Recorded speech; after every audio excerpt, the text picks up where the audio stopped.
Y bueno, hoy vamos a hablar un tema que es muy importante y vamos a dejar que el Espíritu Santo sea el que nos trace, sea el que nos mida, el que nos ministre. Vamos a hablar de altares, de altar. Así que yo quiero que puedas tomar tu Biblia, que puedas tomar tu cuaderno de notas donde llevas tus devocionales para poder tener mayor conocimiento y establecimiento escritural. Amén. Quien te habla, el pastor Juan, y te bendice. Que el Espíritu Santo nos bendiga con la enseñanza de esta mañana. Uno de los puntos que el Espíritu me insta, y te tengo que decir, si usted está conectado por medio de la palabra y no por medio de su alma, va a haber dos diferencias. Si usted se conecta por medio de su alma a través de su propio razonamiento y a través de su propia voluntad o emocional, eso la detendrá en el propósito conforme como sea enviada la palabra. Pero si usted se une y se conecta con el espíritu de la palabra, la impartición del Espíritu, el engendramiento del Espíritu Santo, aún Dios la puede levantar aún de los muertos, porque dice su palabra que son espíritu y son vida. Así que si oyereis hoy su voz, no endurezcáis vuestros corazones. Eso está en el libro de Hebreos y lo dice muchas veces en el libro de Hebreos: si oyereis hoy su voz, no endurezcáis vuestros corazones. Amén. Bien, vamos a ir directamente a la palabra y quiero enseñarte una de las cosas importantes a los cuales, como estuvimos hablando, lo importante que es trae la revelación del Espíritu Santo. Cuando hablamos de la revelación del Espíritu Santo, es un nivel a la cual nos abre las sombras y figuras escriturales. Pero tú tienes que saber que eso está en la Escritura, porque eso se lo dijo nada menos a Moisés, que él no le iba a hablar por medio de figuras, porque como él tenía la oportunidad y el privilegio de estar cara a cara, como que no había ningún intermediario. Nosotros, gracias a Dios, no tenemos ningún intermediario. Aquí podemos estar cara a cara con el Señor en intimidad, aunque no lo veamos. Así que no hay ninguna irrupción, pero sí, aquí vemos algo maravilloso, que en el libro de Números le habla, dice, por cuanto era fiel en toda su casa, dice que a él no le iba a hablar por figuras, sino que él iba a ver la apariencia de Jehová. Así que, ¿qué quiere decir? Que hay figuras y sombras y figuras tienes que saber qué significa. Es un modelo, es un diseño. Figura significa que es una exhibición para imitación o por un ejemplo. Así que todo lo que esté escrituralmente, en el antiguo, son sombras y figuras en lo espiritual. Acuérdate que Jesús dijo: yo no vine a abrogar la ley, yo vine a cumplirla.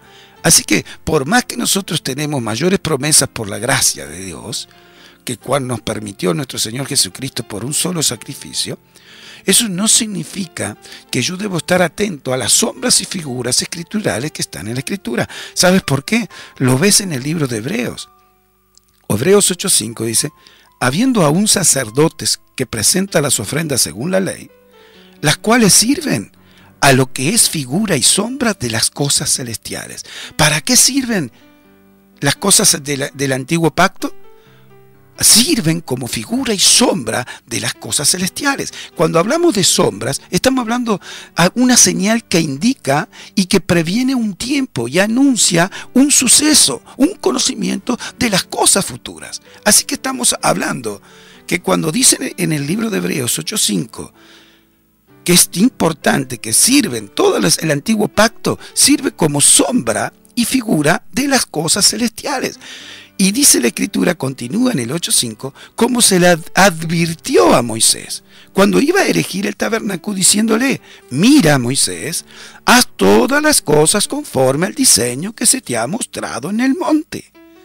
Así que cuando empezamos a ver que yo tengo que ser sensible a la tipología, a la simbología, a la revelación escritural escatológica, hermenéutica y aún agregarle de mí en el conocimiento teológico sin la vida del Espíritu solamente le restaría. Yo tengo que tener el conocimiento de la unción del Santo para que todo ese conocimiento pueda ser instrumento de revelación para establecer a la iglesia. Así que y le quiero dar esta introducción para que no sea obstáculo a su espíritu y a su entendimiento, porque queremos razonar.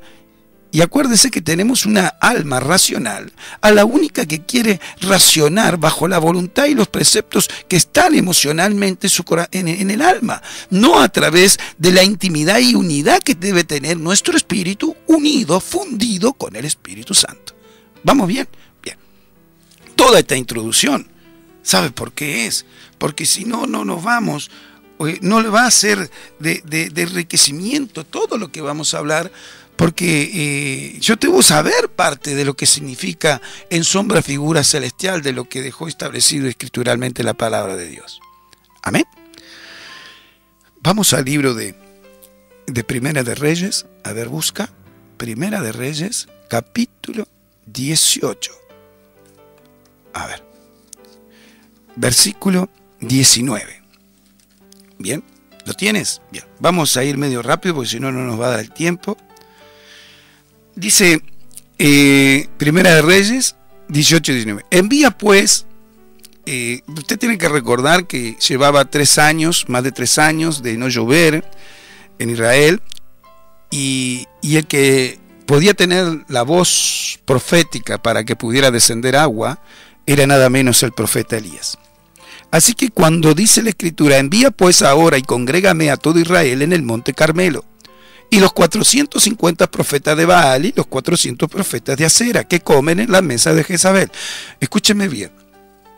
Jezabel las alimentaba. Recuerde que en el libro de Apocalipsis ya no habla. O sea, muchas veces hemos repetido hoy el espíritu de Jezabel, el espíritu jezabélico. Pero ¿sabe qué dice en el libro de Apocalipsis? Que ya no era un espíritu solamente, sino la doctrina. Era una doctrina. Eso lo puedes ver en el libro de Apocalipsis cuando le habla a una de las 7 iglesias. Así que, si es una doctrina, estamos corriendo un riesgo. Y ya la doctrina tiene que tener fundamentos escriturales de alimento. Por eso que dice que estos 450 profetas de Baal y 400 profetas de Acera se sentaban en la mesa de Jezabel. Así que, ¿qué alimento le daba? Era antagónico a lo que nuestro Dios tenía para Israel. ¿Vamos bien? Así que cuando leemos, dice, congrégame. Y entonces acá convocó, versículo 20, convocó a todos los hijos de Israel y reunió a los profetas en el monte Carmelo. Acercándose Elías a todo el pueblo, dijo, ¿hasta cuándo claudicaréis vosotros en 2 pensamientos? Si Jehová es Dios, seguidle, y si es Baal, id en pos de él. Y el pueblo no respondió palabra. Y Elías volvió a decir al pueblo, solo yo he quedado profeta de Jehová, más de los profetas de Baal hay 450 hombres. Bien, yo le digo en el nombre de Jesús, ¿sabe cuál es la gravedad aquí? Acá podemos ver muchas cosas escriturales que son realmente muy peligrosas. Dice, Elías dijo, ¿hasta cuándo claudicaréis vosotros en 2 pensamientos? ¿Qué 2 pensamientos tenía Israel en ese entonces? Acá permitió, primeramente, haberse casado con una mujer a la cual profesaba dioses ajenos, a los cuales Dios no le agradaba, y permitir que construyera altares dentro del, nada menos, del territorio de Israel. A Dios eso, lamentablemente, ocasionó un resquebrajamiento del pueblo de Dios en la relación con Dios. Y aparte Dios también tenía su ira, porque Él es celoso de lo que es suyo, de lo que es su pueblo. Así que, ¿qué es lo que aconteció ese día? Fue algo grave. Pero, ¿hasta cuándo claudicaréis? ¿Qué quiere decir? Que Jezabel había engañado inclusive a los profetas de Israel. Pero ¿sabe cuál es? Eso está viviendo la iglesia hoy. Como pastor, sí. ¿Sabe? Uno de los mayores problemas que tiene la iglesia presente hoy es el encantamiento en la iglesia. El encantamiento es hechicería. Así que si pasamos encantamiento y vemos que es hechicería, estamos viviendo un riesgo espiritual porque la escritura no sale conforme al espíritu. Yo se lo puedo mostrar. ¿Sabe cuándo? Aquí hay algo importantísimo. Cuando dice, ¿hasta cuándo claudicaréis vosotros en dos pensamientos? Estaba dividido. Así que la iglesia, Jesús dijo, un reino dividido no prosperará. Así que, ¿qué quiere decir? Que la iglesia está dividida. ¿Sabes con qué está dividida? Una de las cosas que pensamos que la gravedad de Jezabel en la malicia, la maldad, pero hay algo que la doctrina de ella deja sin mostrarla, que es la más grave que tiene la doctrina de Jezabel. Ya no hablando del espíritu Jezabel, sino hablando de que es una doctrina, eso lo puedes ver en el libro de Apocalipsis, y léelo. ¿Está comprendiendo? ¿Y sabes qué pasó? Cuando vemos ese detalle, ahí empezamos a ver qué es lo que hacía Jezabel. Les enseñaba, dice, a comer lo sacrificado a los ídolos. Les enseñaba a comer lo sacrificado a los ídolos. Y aún a fornicar. ¿Sabe qué significa fornicar? Es no, cuando vas a la iglesia y no estás comprometido. Hay iglesia que para mantener la grey de la iglesia no baja una palabra de revelación que los pueda determinar. Y tienen temor, lamentablemente, de que se le vaya la gente cuando realmente Dios quiere hablar a su iglesia. Así que, ¿estás comprendiendo que es grave la doctrina jezabélica que está dentro de la iglesia? ¿De qué forma está? Cuando la palabra que se baja desde el altar no ocasiona en ti un despertar, una sed, un hambre y compromiso en ti para llegar a grandes niveles de pacto, de unidad en el espíritu, esa palabra, ¿sabe qué? Te entretiene. Esa palabra te mantiene como diciendo estoy cumpliendo con Dios. Pero cuando no paso los niveles mayores de compromiso, yo paso a ser doctrinado por lo que yo estoy fornicando con Dios. Si yo no tengo compromiso, yo no me puedo casar con el Señor. Así que, ¿quiénes son los que se pueden desposar con el Cordero? Aquellos que están comprometidos como esposa, que van a ser esposa. Si yo todavía no tengo el compromiso de tener una alianza, de estar esperando la boda del Cordero, ese compromiso a mí me da el nivel de aceptación ante el amado. Pero ¿qué pasa? Cuando yo no me comprometo, yo no tengo una alianza. Yo no estoy en niveles de proyección de pacto ante la presencia de Dios porque he vivido una vida religiosa. La religión hace religiosos, no preparan el fruto maduro para que la iglesia esté preparada ante el Padre. ¿Está comprendiendo? Estamos viendo todo este detalle en el libro de Primera de Reyes 18:21. Así que si Jehová es Dios, seguidle, y si Baal, id en pos de él. Bueno, y Elías volvió a decir, solo yo he quedado, profeta de Jehová, más de los profetas de Baal hay 450 hombres. Dénsenos pues 2 bueyes, escojan ellos uno, córtenle un pedazo. 23, 24, invocad luego vosotros el nombre de vuestro Dios, y yo invocaré el nombre de Jehová, y el Dios que respondiere por fuego, ese sea Dios. Elías dijo a los profetas de Baal, 25, escoged un buey, preparadlo vosotros primero. Versículo 26, y ellos tomaron el buey, fue dado, lo prepararon. 27, y aconteció al mediodía que Elías se burlaba de ellos, diciendo, gritad en alta voz, porque Dios es. Y bueno, versículo 28, y ellos clamaban a grandes voces y se jalaban con cuchillos. Pasó el mediodía, versículo 29, y ellos siguieron gritando frenéticamente hasta la hora de ofrecerse sacrificio. Entonces dijo Elías a todo el pueblo, acercaos a mí. Bueno, estamos en el versículo 30, Primera de Reyes 18:30. No te quiero leer cada uno de los versículos porque nos extenderíamos, y este es uno de los hombres de lo que voy a hablar del altar. Y voy a hablar de 3, así que es imposible que podamos tener tiempo si no. Y mira lo que pasó. Entonces Elías a todo el pueblo acercado a mí, y el pueblo se le acercó, y él arregló el altar de Jehová que estaba arruinado. Y tomando Elías 12 piedras, conforme al número de las tribus de hijos de Jacob, el cual había sido dada palabra de Jehová, diciendo, Israel será tu nombre.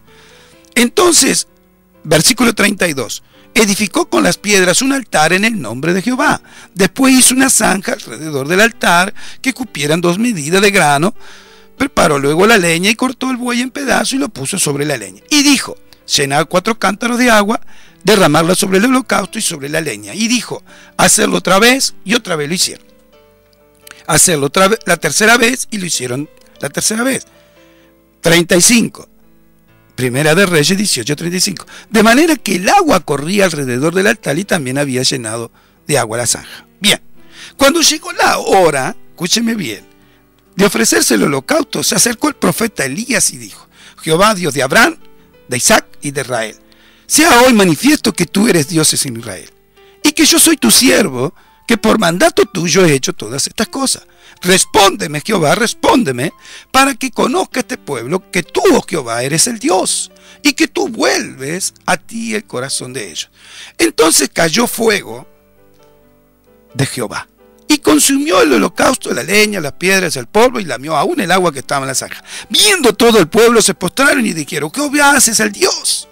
Entonces Elías les dijo: prended a los profetas de Baal para que no escape ninguno. Y ellos los prendieron y los llevó Elías al arroyo de Cisón y allí los degolló. Mire, acá hay muchos puntos, pero vamos a limitarnos al altar. El altar estaba arruinado, dice, por cuanto los pensamientos estaban claudicándose en 2 pensamientos. Pero ¿sabe cuál era la gravedad de los 2 pensamientos? Era una actitud del pueblo, era más grave y más peligrosa todavía, porque era ese pueblo que estaba dividido de Baal y de Israel, era un pueblo solo, que era Israel, que ya había un 50%, Jezabel había engañado. Así que dice, la actitud del pueblo, que tenemos que ver, era gravísima. ¿Pero por qué? Porque adoraban a Baal y adoraban a Jehová. ¿Sabe por qué? Para obtener las máximas ventajas del uno y del otro. Así que mire el corazón de esta gente. ¿Sabe que hay mucha gente que va a la iglesia y después se tira las cartas? A ver qué le dicen. Estamos haciendo lo mismo. Sí, escucha, aparte tira las cartas, le lee las manos. Eso es el ocultismo. Después van al ocultismo y ¿sabe qué? Escuchando un programa de radio, llamaba a la gente y después que le declaraba una divina a las personas le agradecían diciendo: Dios te bendiga. Miren la gravedad del pueblo, de que una vez conocieron a Dios, le dicen Dios te bendiga a la divina. ¿Por qué no le preguntó a Dios?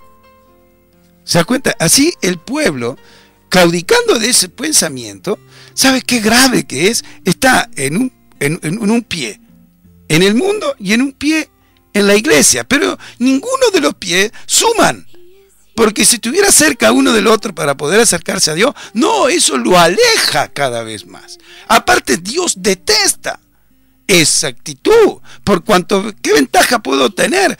Bueno, voy a ir a mi curandero a ver si, porque Dios demora en sanarme. Y si Dios te quiere tener así para glorificarse Él. Así que hay cosas que debemos tener mucho cuidado, a ver que no claudique tu pensamiento en 2 pensamientos. Por eso que debe ser importante tener que entender lo que el Espíritu quiere hacer. Mire qué terrible, ¿no? Bueno, el altar de Dios fue restaurado por un hombre. Pero yo quiero que te puedas ver una de las cosas que dijo en el 37. Vamos al 18:37. Mira, respóndeme, Jehová, respóndeme, para que conozca este pueblo que tú, oh Jehová, eres el Dios, y que tú vuelves a ti el corazón de ellos. Usted sabe que en el libro de Malaquías, el espíritu que tendríamos el privilegio de vivirlo a partir del día Pentecostés, cuando los hombres sean llenos del Espíritu Santo, esas generaciones de ministros hasta el tiempo presente, y nosotros hoy en el tiempo de la iglesia íbamos a vivir la experiencia del espíritu de Elías, que era volver el amor de los padres hacia los hijos y de los hijos hacia los padres. Así que mire qué secreto le muestra aquí nada menos Elías al pueblo y le dice a Dios: eres el Dios y que tú vuelves a ti el corazón de ellos. ¿Quién era el intermediario de buscar la paternidad para que podamos estar contenidos realmente por el amor de un padre? ¿Sabes por qué le hablo de paternidad? Porque el apóstol Pablo formó discípulos, pero después esos discípulos fueron hijos de él. Si yo no tengo esa actitud como ministro, que yo vea una persona, un potencial de hombre, mujer o joven que está en la iglesia, yo lo discipulo, perfecto, pero esa persona no debe ser un miembro, debe ser un hijo del ministro, de que lo formó. ¿Sabe por qué? Porque ese vínculo es mayor. Ese vínculo es el que Dios tiene. ¿Sabes dónde lo ve? Ese vínculo es en la única forma al cual Dios puede establecer cosas para con las generaciones. Es de padre a hijos. Por eso que dice la Escritura en el libro de Juan: el hijo hace lo que ve hacer el padre. ¿Y quién lo estaba diciendo eso? Jesús. ¿Qué estamos hablando aquí? La paternidad de Dios, al cual dijo Jesucristo que era necesario que los hombres llenos del Espíritu Santo pudiera quitar la huerfandad, pudiera quitar el daño ocasionado de las generaciones biológicas de padres que no han sabido paternizar a sus hijos, es lo más importante. Que en el medio del Espíritu Santo tenía nada menos la grandeza, el poder, el señorío, para poder llegar a lo más profundo del hombre con esas heridas, con raíces de amarguras, dolor y sufrimientos que están pinzados en su alma, que si no son desactivadas en el tiempo justo, no pueden hacer de nuevo, porque tiene poder el alma para no tener unidad el espíritu con el Espíritu Santo divino de Dios. Así que es importante, por supuesto que es importante. Si yo eso no lo entiendo, la inmensidad espiritual de cómo está establecido escrituralmente que la paternidad de Dios es necesaria que esté en la iglesia, porque el verdadero amor de padre sobrepasa todo entendimiento. El verdadero amor de un ministro lleno del Espíritu Santo es el amor de Dios. Por eso que, claro, es un compromiso, una responsabilidad tan grande. ¿Por qué? Porque nos demanda que seamos llenos. Y es la única forma de poder vivir la plenitud hoy. Si yo no estoy lleno del Espíritu Santo, yo no voy a saber lo que habla el Espíritu, el Padre con el Hijo. Porque dice que el Espíritu nos haría saber y nos enseñaría todas las cosas. Nos guiaría a la verdad y nos enseñaría aún lo que va a venir, porque el Padre y el Hijo, Él los escucha, porque los dos son uno. ¿Usted está comprendiendo? Si yo abro mi entendimiento a este tema, yo veo que la paternidad no es algo de moda, es lo que no estaba. Hasta Jesús dijo: yo no lo dejaré huérfano, yo no lo dejaré unas generaciones sin padres que puedan ministrar tu alma para que puedan alcanzar la estatura de madurez. ¿Estás comprendiendo conmigo? Así que, qué importante que es. Pero lo más maravilloso de eso, dice que Elías le dice al pueblo que prendea a los profetas de Baal. Acuérdense que eran 850 profetas, los de Baal y los de Acera. Y él los degolló a cada uno, 850. Es la gloria de Dios. Pero lo más maravilloso de esto, ¿dónde lo hizo? En el arroyo de Cisón. ¿Sabe qué acontecimiento hubo en el arroyo de Cisón? En el arroyo de Cisón hubo ahí la mayor victoria que Dios le dio al pueblo de Dios, de Israel, nada menos ministrada en el libro de Jueces, en el capítulo 4.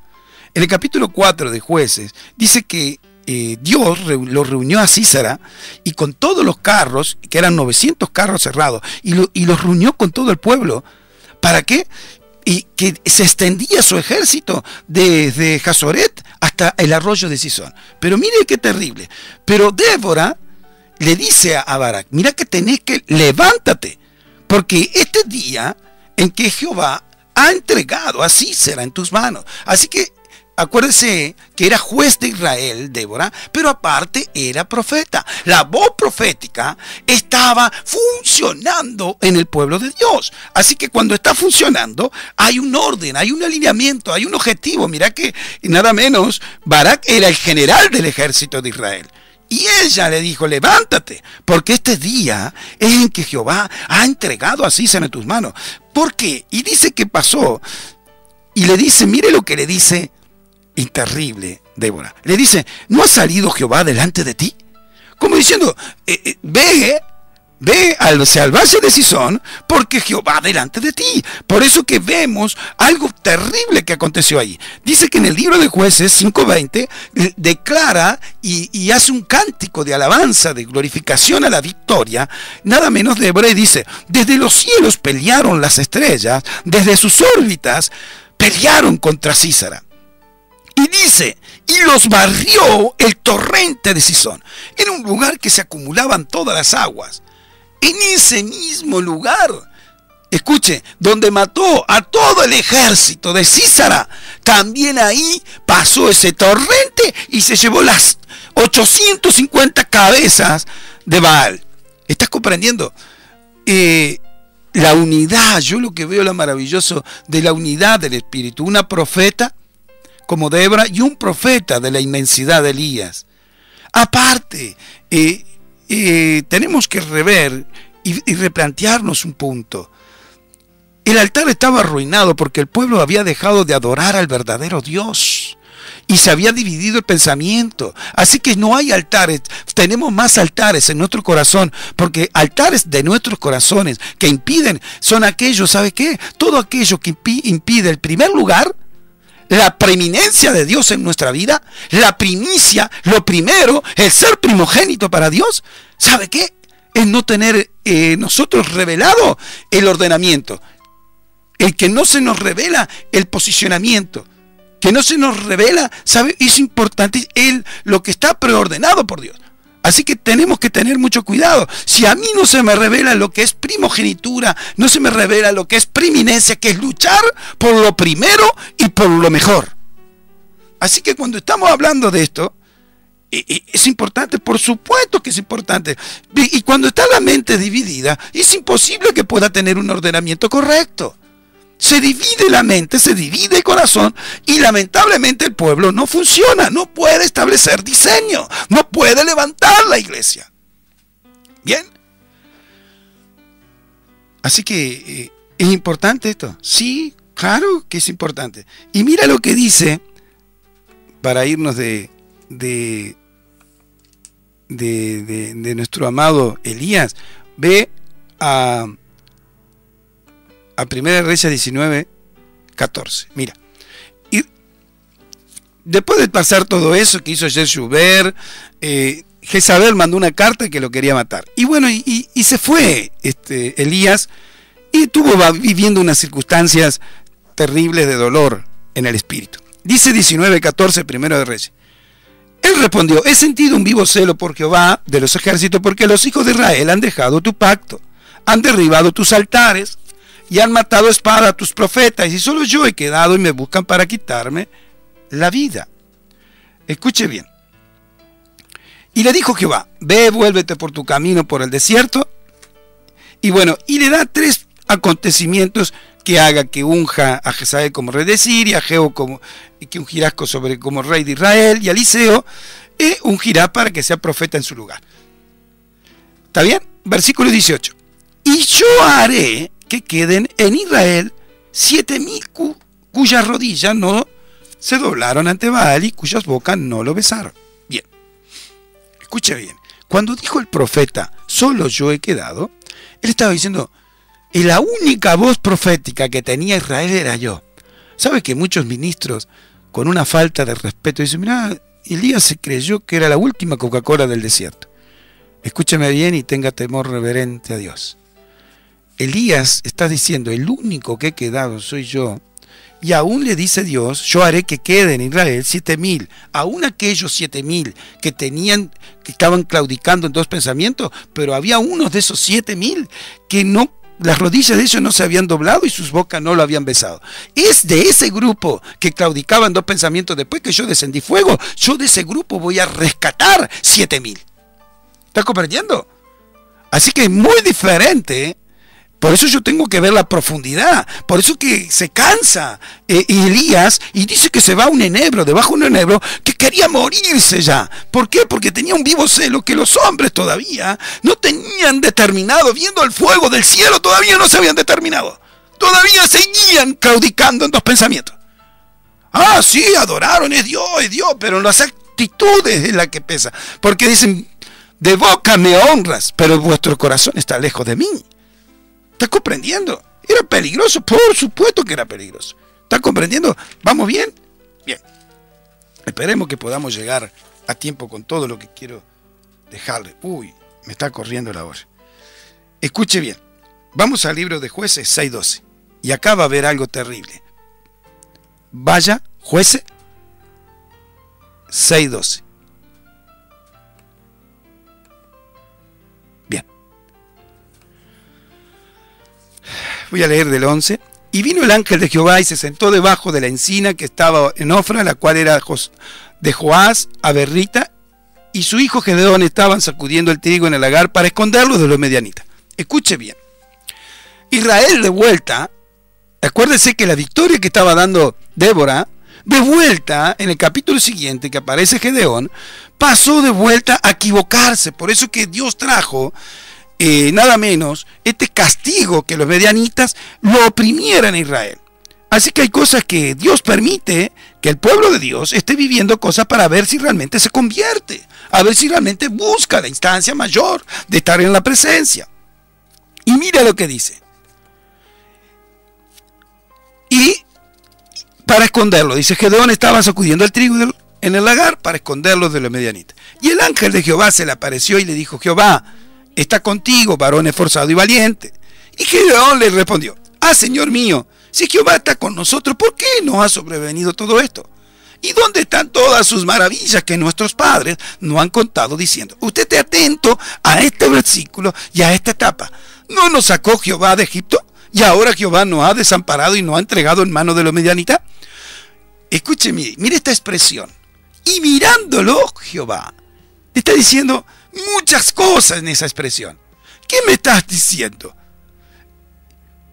Jehová nos ha desamparado y nos ha entregado en manos de medianitas, como diciendo, yo ignoro por qué. Pero lo que pasa es que era un hombre justo. Pero el pueblo estaba equivocado. El pueblo, mira, ahora vas a ver lo grave que estaba viviendo el pueblo. Él no, era un hombre forzado y valiente. Por eso es que coge de ese pueblo a un hombre, ¿para qué? Con propósitos y designios eternos. Y dice, y ahora Jehová ha desamparado. 14. Jueces, capítulo 6, versículo 14. Y mirándolo Jehová le dijo, ve con esta tu fuerza y salvarás a Israel de la mano de los medianitas.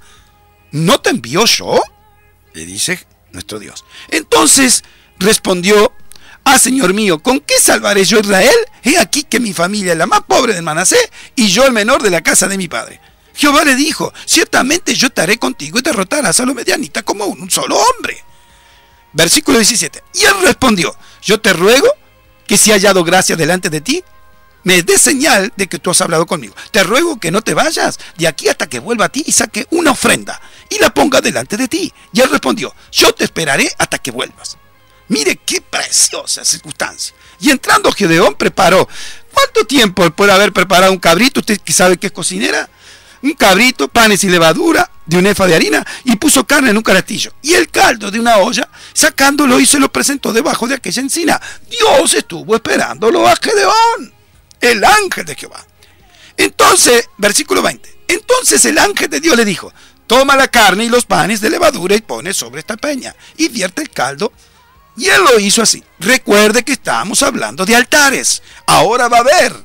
Esto todo es una introducción para que usted pueda ver lo importante de cada circunstancia en las distintas etapas de Israel hasta el tiempo presente. Porque esto también, de una forma, sombra, figura, ocurre en el pueblo de Dios. Y extendiendo el ángel de Jehová, el báculo que tenía en su mano, tocó la punta de la carne, y los panes y levadura subió fuego de la peña, y el cual consumió la carne, y los panes y levaduras, y el ángel de Jehová desapareció de su vista. Viendo Gedeón esto, versículo 22, que era el ángel de Jehová, dijo, Señor Jehová, que he visto al ángel de Jehová cara a cara. Pero Jehová le dijo, pasa a ti, no tengas temor, no morirás. Y edificó, esté atento, y edificó allí Gedeón altar a Jehová. Escúcheme bien. Y edificó allí Gedeón altar a Jehová, y lo llamó Jehová Salom, que significa paz, el cual permanece hasta hoy en Ofra de los abieserecitas. Versículo 25. Y acá donde vamos a ir a ver la enseñanza, porque tengo que darle una introducción, porque si no, usted tiene que tener un contexto. Versículo 25. Aconteció que la misma noche, Escúcheme, mire todo el tiempo que estuvo el ángel de Jehová. Desde la mañana, y aconteció que aquella misma noche le dijo Jehová: toma un toro del hato de tu padre, el segundo toro de 7 años, y derriba el altar que tiene tu padre. Escúcheme bien. Usted se está dando cuenta que el reclamo que le estaba haciendo, nada menos, Gedeón a Dios, como diciendo: mirá lo que nos han contado nuestros padres, que toda la maravilla que hizo en Egipto, y mira por qué nos ha sobrevenido todo este acontecimiento. Y él no estaba viendo con los ojos espirituales. Su padre tenía un altar a Baal. Y amados míos, ¿sabe lo que significa esto? Le dice: toma un toro del hato de quién. Él se había presentado una ofrenda. En su humildad había presentado un cabrito, panes sin levadura, había presentado un caldo de sopa, con la humildad de lo que él tenía. Pero su padre tenía un hato de bueyes. Era un hombre semi importante, porque era lo que podía abrir el campo en la tierra. Pero le dice que tome un toro del hato de su padre, el segundo de 7 años, y derriba el altar de Baal que tu padre tiene. Así que, amado mío, si yo no restauro, mire qué importante es el altar. Y acá vamos a ver la enseñanza. Si yo no restauro primero, escúcheme bien, Gedeón era el libertador de Israel, pero primeramente tenía que funcionar correctamente su paternidad. La paternidad de su padre no estaba alineada. Así que, sí, pero este era el padre biológico, sí. Pero hay padres hay generaciones de hombres que no han conocido a su padre. Hay generaciones de hombres que no tienen padre.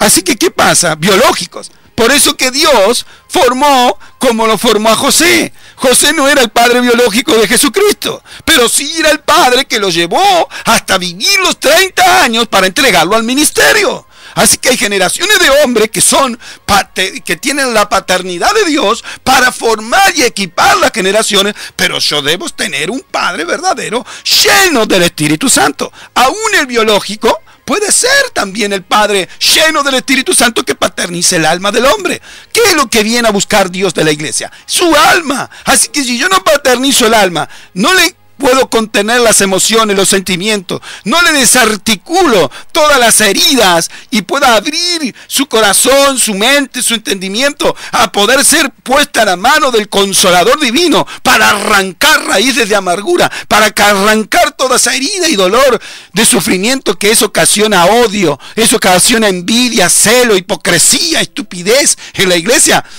Imagínense, necesitará un padre del alma, por supuesto, un padre lleno del Espíritu Santo. Por eso que el Espíritu Santo divino de Dios era el Consolador divino, el que iba a quitar la huerfandad, dijo Jesús.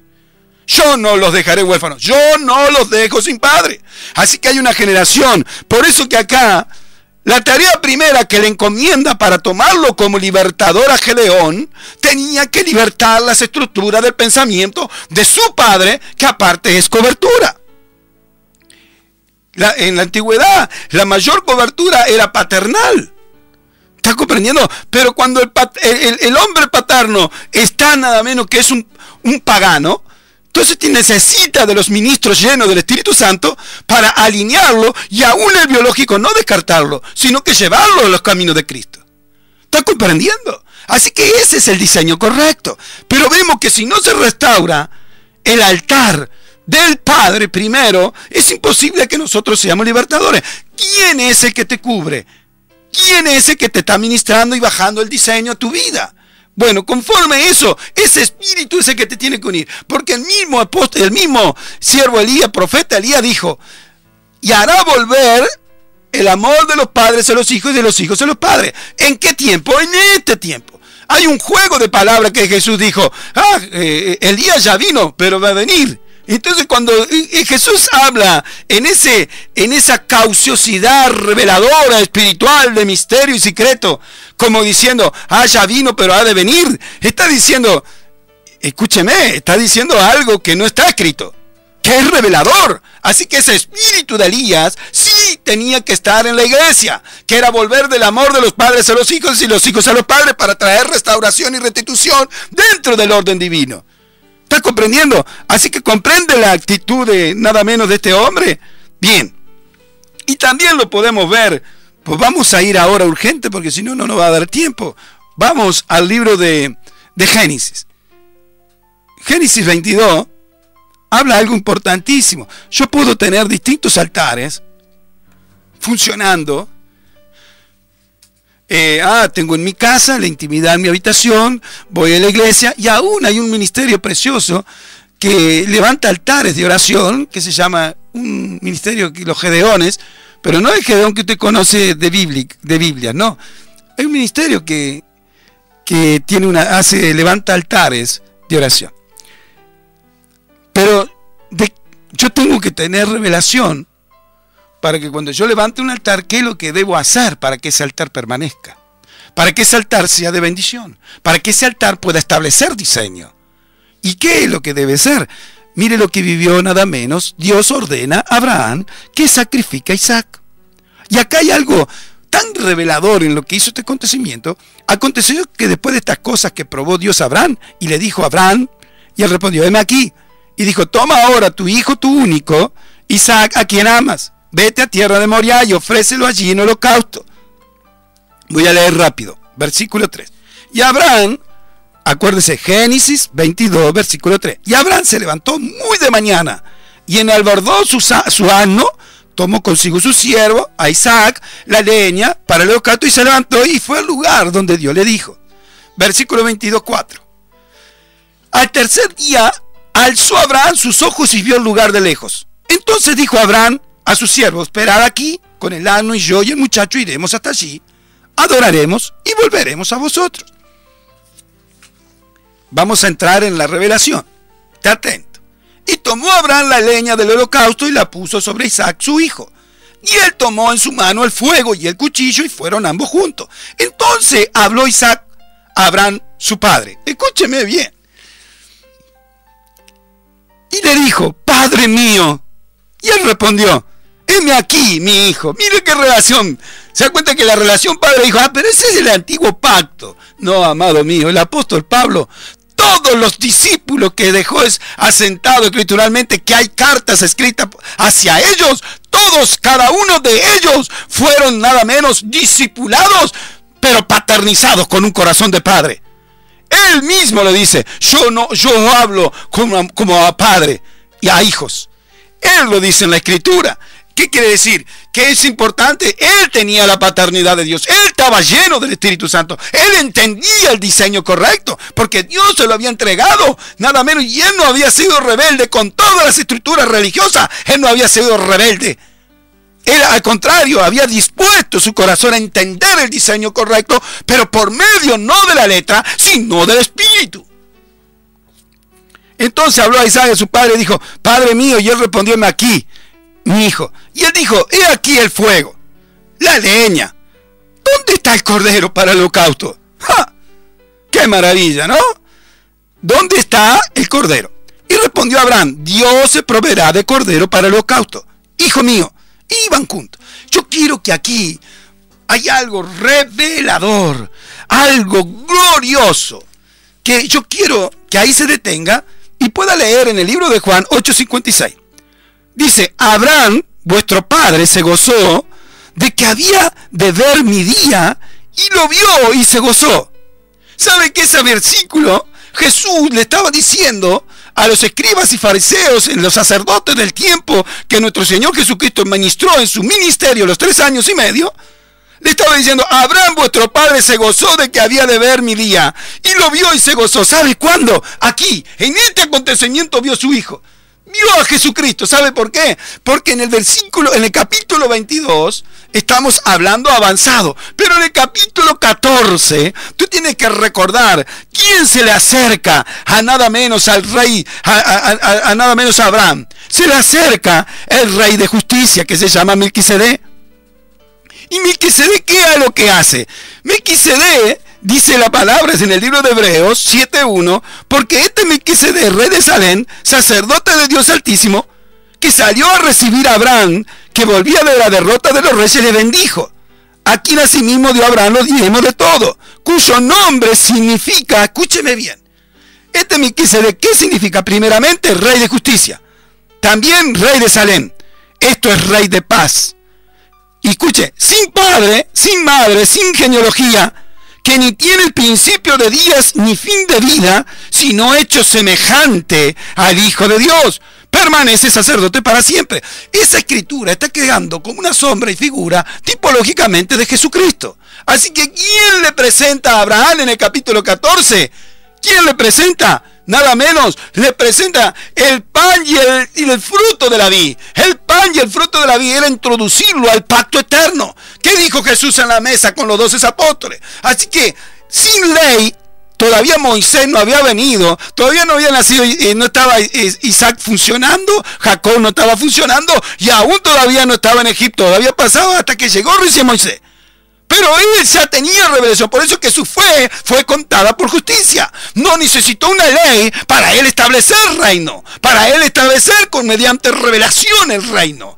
Así que ¿quién es el que revela? El Espíritu de Dios le reveló a Abraham la importancia de que de establecer puntos escriturales en cuanto a principios. Lo puedes leer en Hebreos 7, del versículo 1 al 3. ¿Pero para qué es esto? Y mire lo que dice.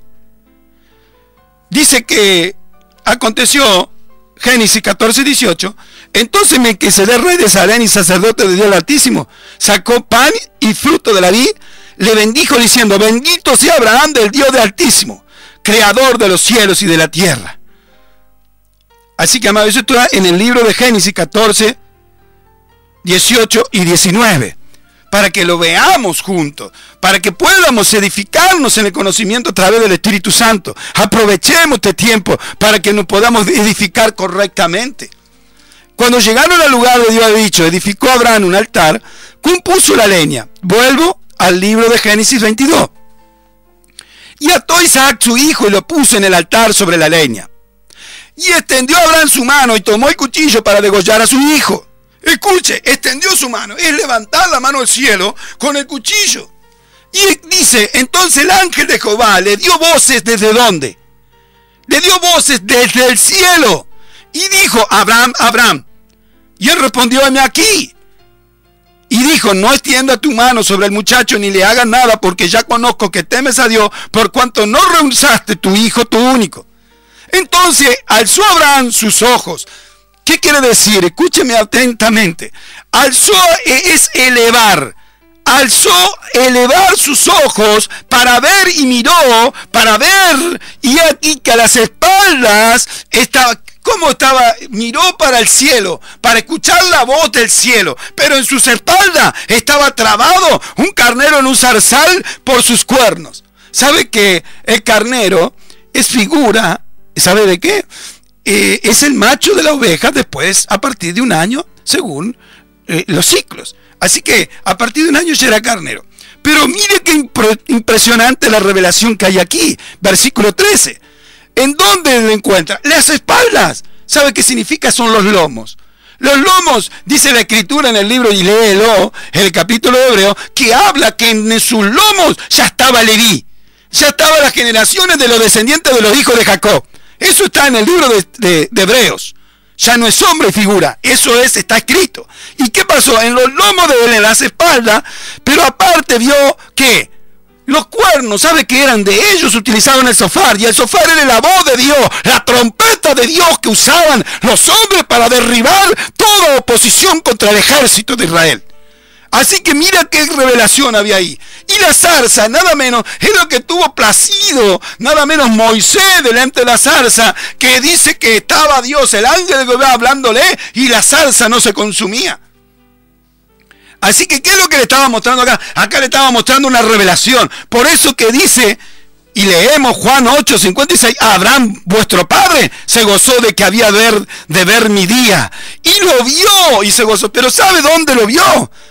Y de vuelta, versículo 14, acá lo ve, mire usted, 22:14 de Génesis. Y llamó a Abraham del nombre de aquel lugar, Jehová proveerá, porque tanto se dice hoy, en el monte de Jehová será provisto. Versículo 15, y llamó el ángel de Jehová a Abraham por segunda vez, ¿desde dónde? Desde el cielo. Así que cuando él elevó los ojos, lo elevó al cielo, pero vio en sus espaldas que había un carnero enlazado en una zarza. Claro, porque cuando nos muestran un video, vemos el carnerito que está esperando detrás, pensamos, no, él miró al cielo y vio que en sus espaldas venía la generación nada menos del Salvador. ¿Y dónde lo ve? ¿Sabe acá cómo lo ve? Aquí. Génesis 22:15. Y llamó el ángel de Jehová a Abraham por segunda vez desde el cielo. Y dijo, por mí mismo he jurado, dice el ángel de Jehová, que por cuanto has hecho esto, y no me has rehusado tu hijo, tu único hijo, de cierto te bendeciré, te multiplicaré, tus descendencias serán como las estrellas del cielo, como la arena de la orilla del mar, tu descendencia poseerá la puerta de tus enemigos, tus cimientos serán benditas todas las naciones de la tierra. ¿Qué estaba diciendo aquí? Por cuanto dice, has hecho esto, yo solo tenía nada menos. Dice que el Padre entregó su único hijo. ¿Quién lo hizo eso? Nuestro Padre de los cielos, nuestro Padre. Por eso que nuestro Abraham es el padre de la fe, por eso que él era obediente, iba a entregar a su hijo en sacrificio. Pero ¿para qué era ahí? ¿Sabe que cuando lo ató la ofrenda en el altar? Significa, cuando lo ata, el fuego se consume las ataduras. ¿Y sabe para qué es atar? Escúcheme bien esto, en el nombre de Jesús. Está en el fuego, se desata. Por eso es que es tan importante que se nos han enseñado la revelación del tabernáculo, que Dios le reveló cara a cara a Moisés, para que la iglesia hoy se tomara de todas las sombras y figuras celestiales para edificar a la iglesia. ¿Sabe que el altar de Dios se llamaba altar de bronce? El altar de bronce que estaba al entrar en el tabernáculo, hoy alabado sea Dios, era imposible. El altar de bronce, ahí estaba nada menos la presencia de Dios. ¿Pero para qué? Para desatar llamado, para desatar propósito, para desatar el destino profético de una generación. Por eso que es tan importante el altar. El altar es para desatar las generaciones de hombres y mujeres dentro del correcto diseño. Por eso que en el tabernáculo, cuando entraba, se encontraba lo primero en los atrios, porque después estaba el lugar santo y después estaba el lugar santísimo en el tabernáculo. Lo primero que se encontraba era con el altar de bronce. Eran los hombres que tenían que presentar en sacrificio vivo como sombra y figura. No me diga como me dijo un pastor, eso pasó para el pasado. No, yo estoy hablando sombra y figura de lo celestial. Lo que se hacía antiguamente es sombra y figura de lo espiritual hoy, de lo que yo debo saber que debe hacer la iglesia para establecer hombres que sean de altares, hombres que se puedan invertir en el reino en tiempo, en hora y en su vida espiritual para poder alcanzar el posicionamiento del tiempo profético.